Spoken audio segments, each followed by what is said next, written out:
Rajnagar block रंगणी panchayat सलनापुर एक वनीकरण कार्यक्रम अनुष्ठित हो जाइए। ग्राम उत्थान स्वेच्छासेवी अनुष्ठान ग्राम उत्थान सहायतार एवं डीसी बैंक सहायतार ये ग्राम उत्थान माध्यम आयोजन कराइला। ग्रामवासी माने पुरुष महिला माने सामिल हो बहु परिमाण में ये लुणा जंगल चारा रोपण करते।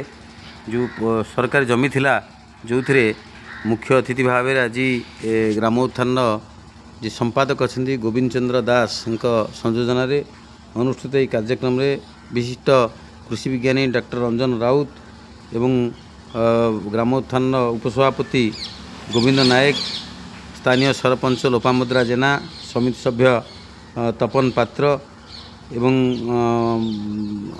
बाघमारी हाईस्कूल प्रधान शिक्षक जे बादल कुमार परिडा, बाघमारी पंचायतर प्राक्तन सरपंच मुक्तिकांत पात्र, समाजसेवी प्रणव जेना एवं आस्तिक जेना जी अच्छा शिक्षक आलोक सेठी, ये समस्ते सामिल होते। कार्यक्रम प्रारंभ में चारा रोपणर उद्देश्य, चारा रोपणर आवश्यकता एवं लुणा जंगलर कि उपकार रही आम राजनगर प्रति एवं किभली यह सुनामी एवं बात्या विशेषकर लघुचाप जनित जो बात्या आसुची तो किपरि प्रतिहत करुच्ची, सुनामी प्रतिहत कर क्षमता रखी लुणा जंगल एने उपस्थित लोक मानक समस्ते मतामत प्रदान करते। यापर चारा रोपण करा जायतिला।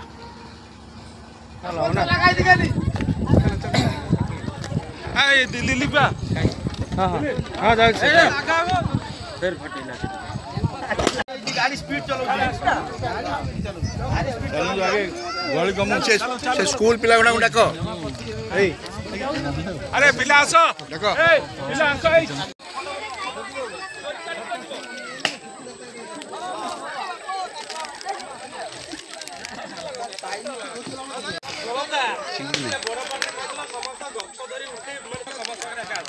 समस्त सुन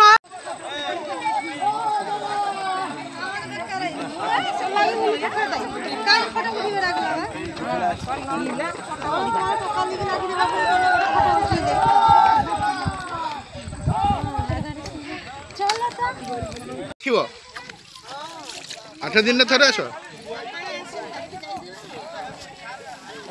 सारे